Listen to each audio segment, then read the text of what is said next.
المحلاوي ومتابعين ايمن المحلاوي. طبعا الواقعة اللي حصلت بين محمد وايمن كانت يوم 6/7 في راس البر شارع 77. في اليوم ده المحلاوي عمل 2 فيديو بس لايف مباشر. كانوا أرجو من الناس اللي هم المتابعين شهادة حق لله سبحانه وتعالى بدون مجاملة، بدون ما تزود حاجة عن اللي انت شفته. انا عادي الناس اللي شافت البث في اليوم ده وقت ما كان ايمن المحلاوي بيعمل البث لايف، كان عامل 1 بالنهار و1 بالمغرب تقريبا. عايز منهم اقرار الشهاده بالشهر العقاري باللي هم شافوه. الناس اللي حضرت البث وقتها في التوقيت ده بالتحديد وكانت شايفه المحلاوي وهو خارج على البث وقال الكلام اللي قاله في الفيديو. عايز ملخص اقرار بالشهاده اللي حصل في ملفين البث المباشر بس، وارجو التواصل مع ادمن القناه وتبعتوا له اقرار الشهاده وانا ان شاء الله ادوق في الليل. ارجو ان يكون اللي يعمل اقرار الشهاده يا جماعه يكون شاف لانه البث في وقتها كان على الحقيقي. دي شهاده يسال عنها هو الله سبحانه وتعالى. ودي في الناس ما ينفعش ان احنا نجامل فيها حد، ما ينفعش ان حاجه ما حصلتش، ما ينفعش ان احنا نزود الكلام اللي حصل بالظبط بلد. شكرا للجميع. اسمعوا تاني يا جماعه. السلام عليكم ورحمه الله وبركاته. انا ليا روايه يا جماعه، الناس اللي هي متابعين محمد البورسعيدي ومتابعين ايمن المحلاوي. طبعا الواقعه اللي حصلت بين محمد وايمن كانت يوم 6/7 في راس البر شارع 77. في اليوم ده المحلاوي عمل 2 فيديو بس لايف مباشر.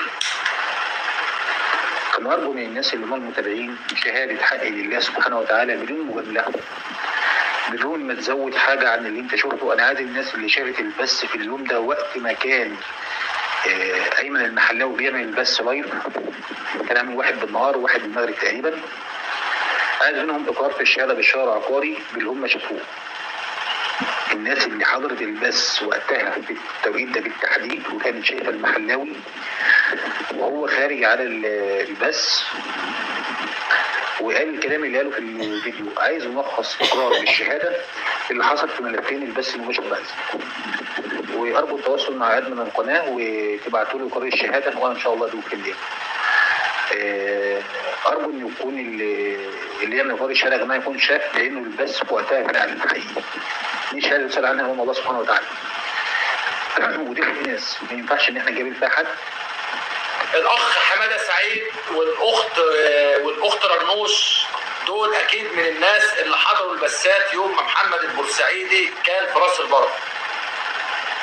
في شهادات لناس وتم توثيقها بالفعل والحمد لله تمام. دول كانوا حاضرين الواقعه على الشاطئ. لكن كلكم يا جماعه اكيد انتوا شفتوا بعينيكم اول بث محمد البورسعيدي فتحه من راس البر ما كانش بيتكلم في مشاكل ده خالص، جاي يصيف هو ومراته وعياله والاسره.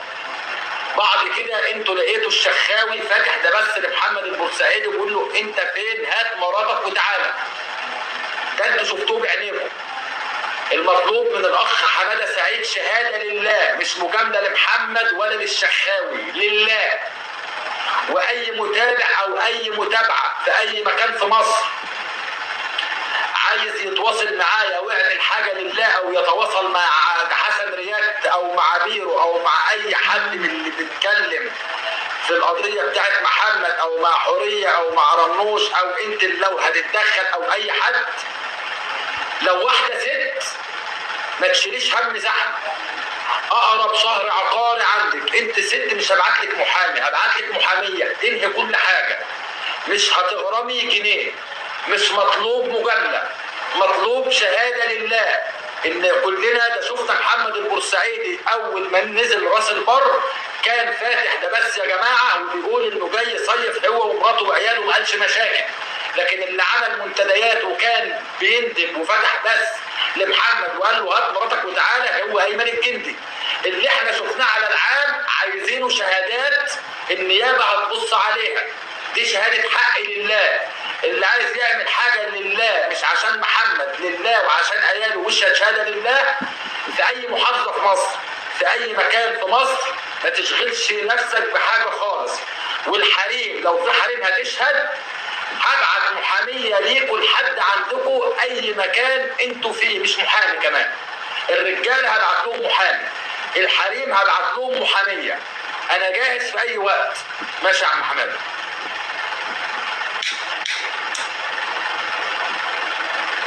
فاحنا محتاجين شهاده يا جماعه، دي مش هتاخد في ايدكم حاجه، مش هتاخد وقت، مش هنكلف حد جنيه، مش هنوقف حد في زحمه. اللي ظروفه وحشه، اللي ظروفه وحشه وعارف ان المواصلات حتى هي هتضره، انا هتكفل بيها، هنتكفل بيها. مش مطلوب مجامله، مش مطلوب مجامله. النيابه العامه مش عايزه مجاملات، النيابه العامه عايزه شهاده حق باللي حصل بالتفصيل. انا قلت موجود بالفعل. فين يا عم احمد؟ احمد المصري. ايه يا احمد معاك؟ ازيك يا احمد؟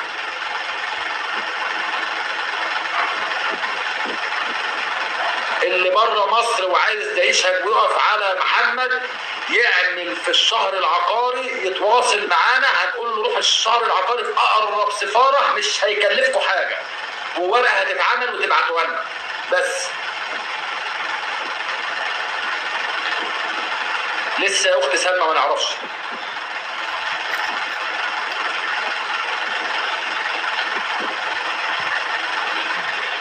في ناس كانوا ناس غريبه ما لهمش دعوه بالموضوع، وكانوا موجودين على الشاطئ اثناء الواقعه، وشاهدوا شهاده حق، وشاهدوا شهاده لله، ما لهمش علاقه بمحمد. لكن انتوا كلكم لكم علاقه مع محمد، وكنتوا اخواته في البسات، وكان بيرحب بكم كلكم، وكان بيزعل عليكم كلكم، وكان بيقدركم كلكم.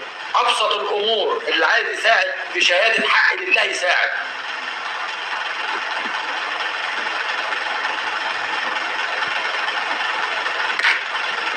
منورين.